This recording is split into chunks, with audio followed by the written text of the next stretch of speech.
I'm sure at one point or another, we've all experienced something like the following. You're just walking along while being completely engrossed in the most fascinating daydream.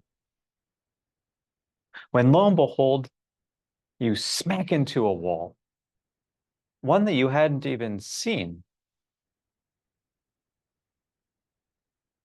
Perhaps you tell yourself after the fact, darn it, Andrew, I should be more attentive, more focused. And maybe you leave it at that, believing full well that you understand that you are simply being absent-minded.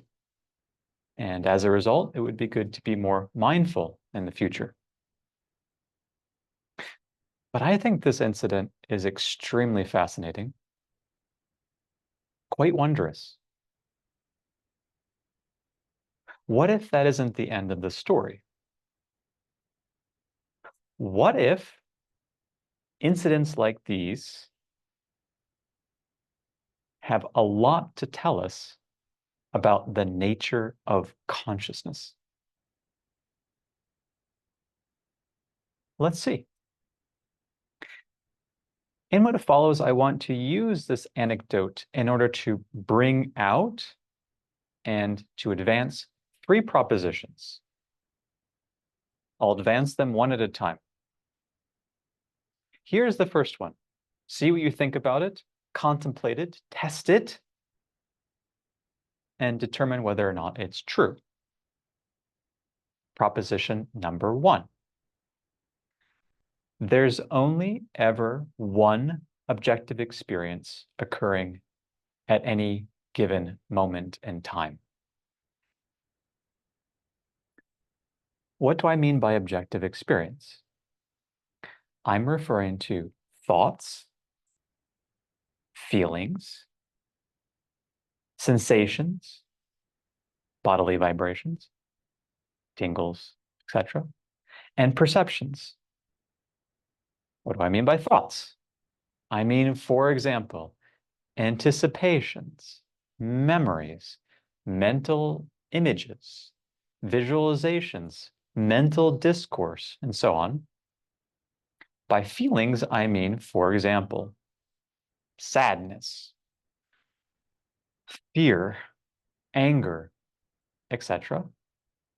By sensations, I mean the tingling in the toe, the experiences that the mind will label pain, and so on.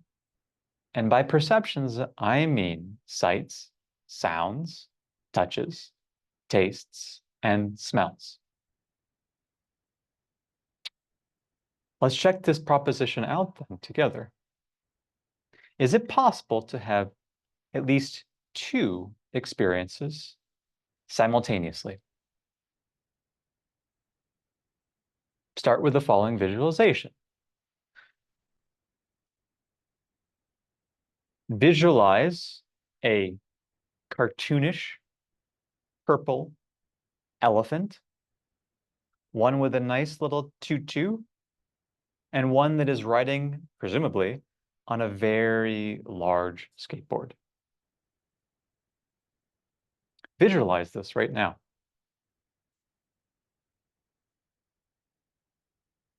And now look somewhere in front of you. Maybe you find a wall, a tree, a screen, etc. But hold on. When I said look at this object, where did the visualization of the elephant go? Let's try it again.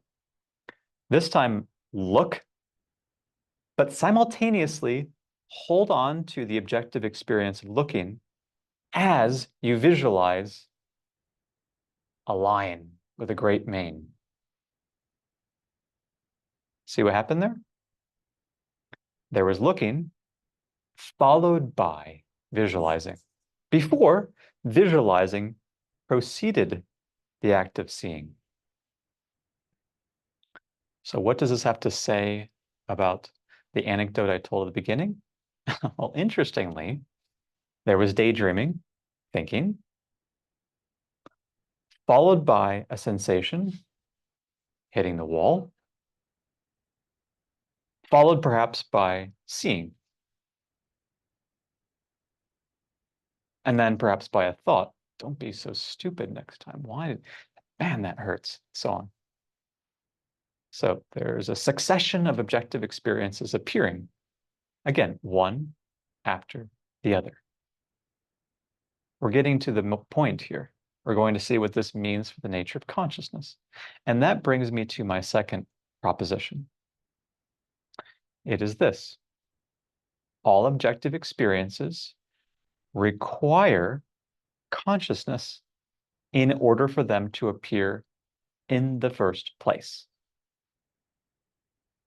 By consciousness here, I'm referring to specifically that to which all objective experiences, thinking, feeling, sensing, and perceiving, are appearing.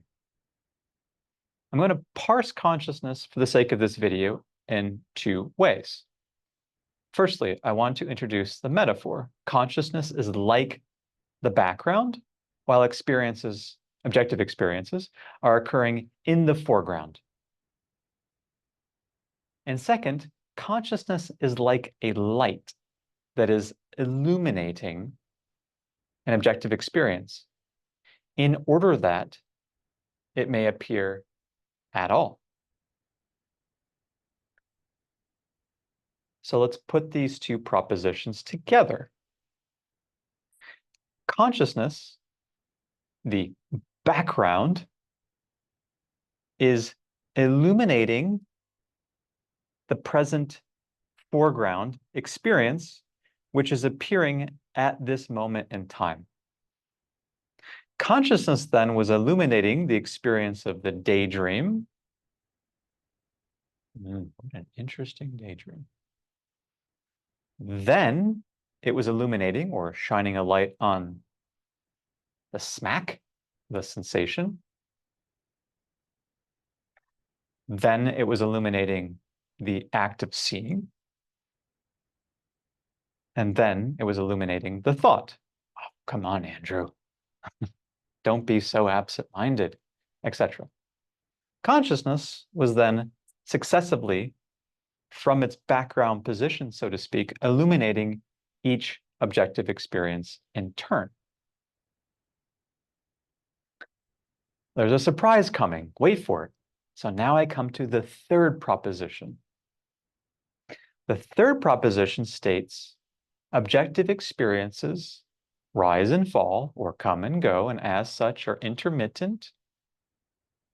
And yet, consciousness does not come and go with the coming and going of objective experiences. What does this mean? Take the thought 4. The thought 4 has arisen. Notice that it has already faded away. Now ask yourself the question, am I aware or conscious of the thought 4? Yes. Ask yourself, am I conscious of hearing, for example, hearing Andrew's voice right now? Yes. Has consciousness in any way gone away as the experience of thinking 4 and hearing Andrew's voice gone away? Test this, explore it. This is extremely interesting. It hasn't. Consciousness is continuously present throughout those two experiences. Now, is consciousness continuously present throughout all objective experiences, throughout all thoughts, feelings, sensations, and perceptions? You might say, I don't know.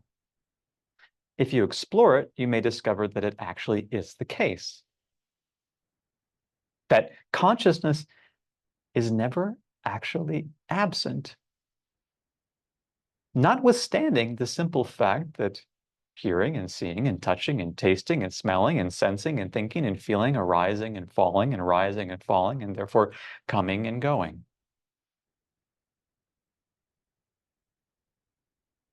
We put this all together and we have a beautiful, albeit provisional account of at least some important features of consciousness. Consciousness is a background that is continuously present, while objective experiences appear in the foreground and intermittently disappear. And they appear and disappear successively. What's the surprise twist? What's the implication here? Stay with consciousness. If consciousness is continuously present throughout all experiences, the next question is it continuously present when all objective experiences, all thoughts, feelings, sensations, and perceptions are themselves absent?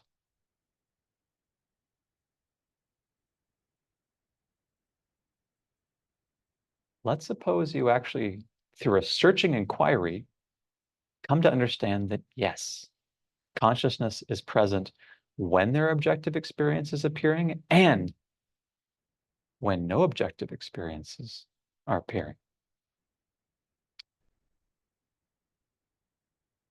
What is the truth of that understanding? It is that consciousness is never absent. So what? If consciousness is never absent, then consciousness was never born. And if consciousness was never born, then consciousness cannot die. But wait, it's possible that you are consciousness.